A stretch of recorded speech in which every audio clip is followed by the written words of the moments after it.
Recording in progress. Welcome, guys. All right, let's begin. So, a continuation on the previous presentations that I've been doing. Now I'm gonna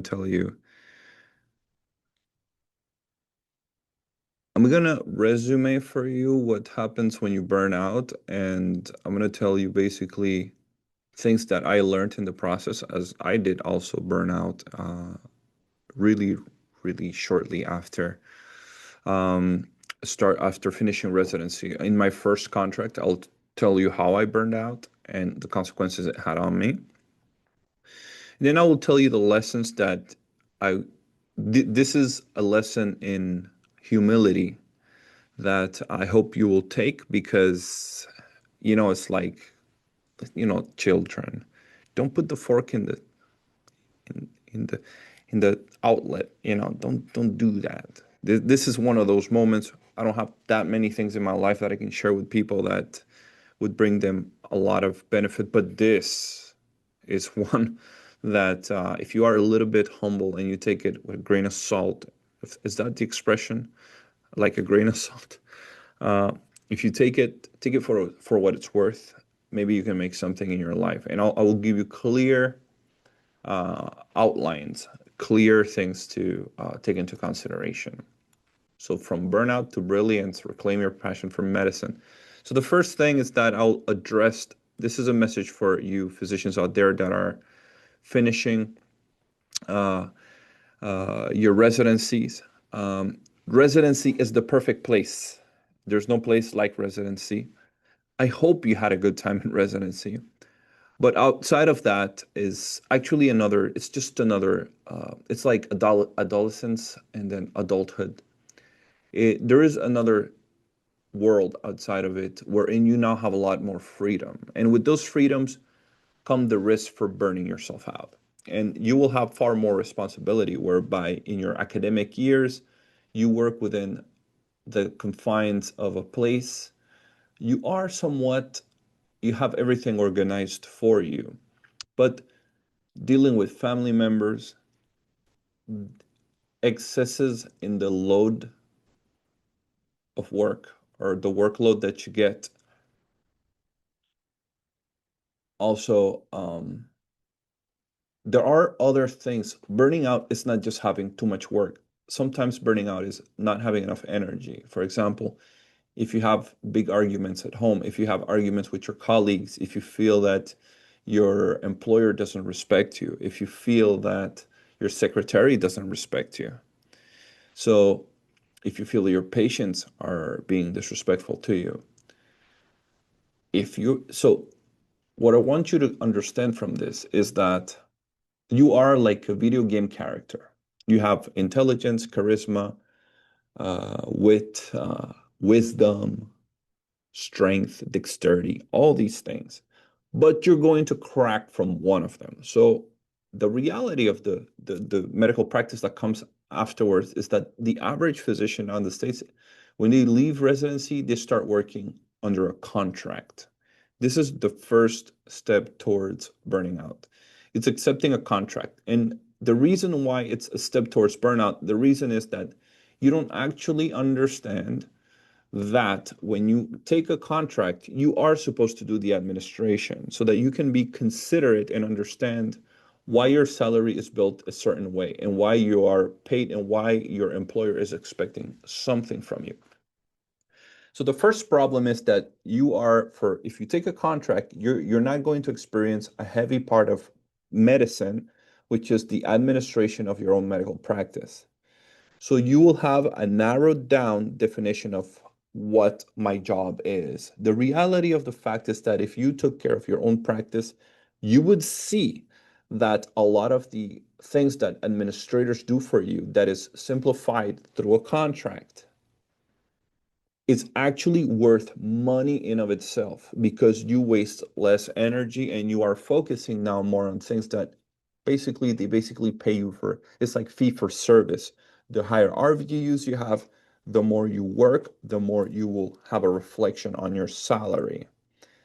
In the real medical practice, if you have your clinic, if you work and you do a lot of administration, you get zero because you don't get paid for taking care of yourself. And it is considered, if the clinic is yours, that all this work that you do is basically for your own benefit of sorts, but there's no way that you have on billing for that. So yes, there are ways that you have on billing for that, but it will create an extra layer of work that you will see. A lot of the times what happens is that a lot of physicians, they work alone for some time, they realize this. It's like, wow, it's actually a lot of work and it doesn't feel like you're being paid. So whenever they get a concrete, straightforward, simple job, start at 8, I leave at 4, it's always the same. They see that as a plus. You won't see it as a plus. Your first problem is that you'll see that as the status quo. That's how I started my practice. So a lot of physicians, when they are not at the right place, they complain of, I'm not being paid fairly. So the first thing that I want to bring out to you there is that the fairness factor is a lot of the time not really a financial issue, but rather an issue with the environment that you're in. Either the communication is not good, either a lot of people have egos, maybe there is an unhealthy competition going on over there, maybe there's a lot of passive aggressive individuals over there, maybe some people dislike you, maybe you dislike some people. Whatever the reason, all this is going to drain off your energy base. So to that, you have this you have output expectations. For example, your contract may say 25 patients a day, like my contract said. I was a hospitalist and I was seeing 25 patients a day. But let me give you an example.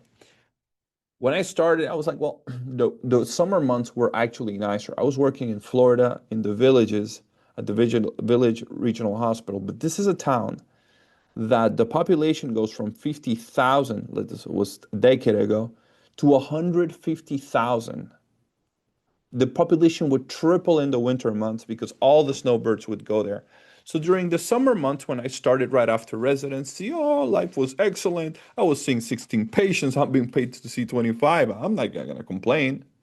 And then we start hitting those months, November months, and then it started picking up. And then it was 25. We reached that, which was the cap that we received. So I had the duty of seeing 25 patients. Now I was working with a team of hospitalists. After seeing those 25 patients, I had to twice a week perform a call. During that call, my phone, my pager would beep 50 times, 50 times. So, what I wasn't expecting at the time was that it would be so it's a no sleep night.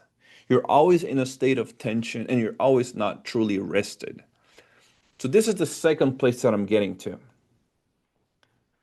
To begin, it's not wise to choose jobs that are, or places or locations that are hectic. It's not a good place to start, particularly if you move to the place, you have to rebuild your life. You're no longer going to the same gym you used to go before. You don't know the neighborhood, and you basically need to start. You're starting a family, you have a young child, you're a newly married couple, you have 2 kids, you're taking care of your parents. So it's you want to give yourself as much leeway or you want to give yourself time to start. So starting at a job, like I've seen jobs in Miami right now for hospitalist positions and I was talking to the people there offering these jobs and I was like, man, these guys are gonna screw whoever the hell takes these jobs. You have no idea how bad it is. And I was just talking to them. And they were telling me these statistics of like, yeah, well, if you want the job here, this is how it is. So let me explain something to you that you don't really understand. People in hot places have a lot of choices. So what they ask of you there, it's like you're not gonna really work for, let's say this in a different way. There's other places in the United States that will give you the same salary with quality of life. So do not waste or sell your quality of life to buy it back after. Not a good idea.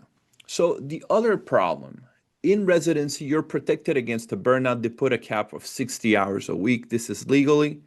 So you truly work less than that. Like they never want you to reach that cap because they would hate if the ECFMG or whatever national board body makes one of these quizzes and you go like, oh yeah, we always we do this. I do 80-hour weeks because then they will close the residency. So the residencies protect themselves by giving you a workload that's manageable.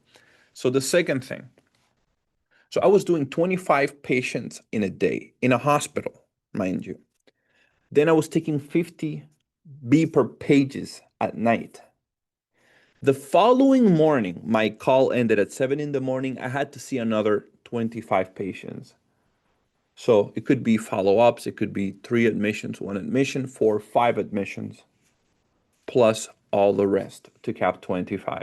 So there are places in the United States where snowbirds go. A hospitalist position there is not a good deal. It's not a good way to start. This is just what I recommend to you. So if you do it, if I were to do it, it is Florida. Who doesn't want to be in Florida, right? So Florida, so talking to recruiters, they told me, you know what? Florida is the place everybody wants to go. Amazing tax incentives, right? Sunny all year long. Disney World. It's like Universal Studios. So you have all these incentives that truly make it a wonderful place to work at. However, the problem is in what is the problem? So everybody wants to go there. Okay. So I found in my process of burning out that eventually I was working 7 days on, 7 days off. So the total time that I was spending on patients is I was spending 105 hours of work a week. But then I wasn't working the week after. Eventually, I started reaching a limit wherein I just couldn't keep up with it anymore. And when that happened, two things started happening. The first day, it was like I finished Sunday. So Monday was not enough for me to feel recuperated. Then I was dragging it to Tuesday and Wednesday. And there I was just worn out. I was taking 3 days after the end of that week of work of 105 hours just to get back to my normal. And then, so now we're Wednesday, Thursday. I wasn't feeling really like doing anything extraneous. We're not going to travel anywhere. I got to go back to this thing, to the grind, right? I got to go back to the grind on Monday. So I'm just going to chill out. So my time off now became I need to chill out. So my day, it's like if your day is like 9 to 5, my day felt like Monday of this week till Wednesday of next week. And then I have a 4-day weekend. That's what my life actually became. So this actually had tremendous repercussions as well in my family life. I had at the time a 6-month baby, old baby. So my son had just been born. And, initially I was like, yeah, maybe I could sleep in the same bed as they do when I'm on call. No, you can't. That beeper, so it was just unbearable. So I said, you know what? I'm just gonna cut off from my family during this. I have to go back. I have to use the other room, and I was sleeping in another room. So there were all these negative things that were just piling up, piling up, piling up. So you need flexibility, and you need to, this is, so let me not define now the situations according to what I did and what happened to me, but understand 63% of emergency department physicians, 63%. That's like saying, man, 6 out of 10. So what's going on here? It kind of, the statistics speak for themselves. 53% of all family physicians are burned out or in a state of depression. That 83% of them qualify whether totally related to their job or most of it. It's either most of it of my depression and burnout is related to my work or all of it or most of it. These are not statistics that you can just ignore. So what I'm telling you is you are graduating from medicine, Where have they spoken to you about this issue? Is this something that has been explained to you with a clear outline? So the actual thing that I suspect is that you have not been given proper training in recognizing these issues because your own staff at the academics, your teachers, are also suffering from the lack of knowledge that leads to the improper practice of medicine. So now let me redefine for you what the proper practice of medicine is. Your medical practice should reflect what you want as an individual, number one. What you want as an individual, number one. So this is what you are going to get a contract for. What do you want? Do you want flexibility, or are you confident that you can respect a very clear schedule and it's something that you will stick up to? Do you want to travel the world? Are you interested in 3 days a week or 4 days a week? There's people in emergency medicine that do shifts 48 hours and they'll do like three a month, and that's considered full-time work. 6 days where it's basically 48 hours, 48 hours, 48 hours. So depending on the jobs, so you need time shopping. When you're in residency, you don't really have your head in like you kind of find a job, you kind of settle on it, but do you know if that's what you want? So that's number one. So your personality as a physician, what type of so what is it that you want? Do you want money? Are you choosing your job because it's the highest paying job that you found? So these are all questions that you have to answer in an honest way. Okay, so I'm going to give you a $500,000 a year job. You start the job. If they're going to pay you the double of what they pay a normal person, you can expect there to be something in that job that will require you to do, I don't know what it is, but they're not going to pay you money because they like you. And as a matter of fact, they're willing to pay you without knowing you. So you're not just you're not a risk to the people that employ you. You may be a disappointment as well. So you have to go in with some degree of skepticism and expect maybe everything will go wrong. If everything goes wrong, what is in these clauses? How can I argue for different alternatives even within this job? So what I suggest you do just from the first, when when you reach out to your employer, ask them, what can you do for me as far as flexibility? I would like to have different options in case this one doesn't work. Argue that from the get-go so you can have a clear idea of where you will go. Even within that, it is easier for you to just get another job within that same company, somewhere with maybe less work, and argue that over with them. You will see that a lot of them, they find it, look, your visa stuff may have already been prepared. They paid for it. You already moved there. They already did your verifications, your rights to work at the privileges of all the skilled nursing facilities or hospitals or clinics wherever you work. To them, it's way better to recycle you within the system than to lose you because you found better elsewhere.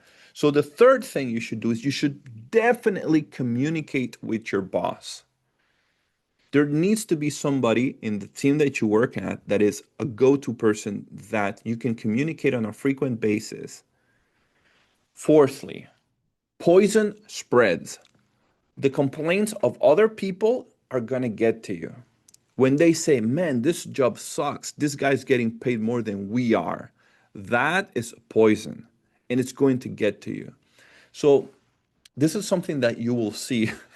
Everybody's always comparing each other's like finances for some reason. I don't know why, but it's something that people do.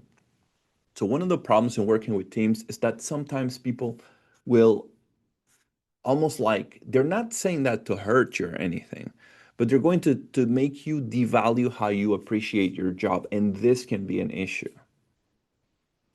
I will tell you an example. There was a physician with whom we worked that worked on a private sector. He was running his own clinic, and he worked for and he was making his own money. And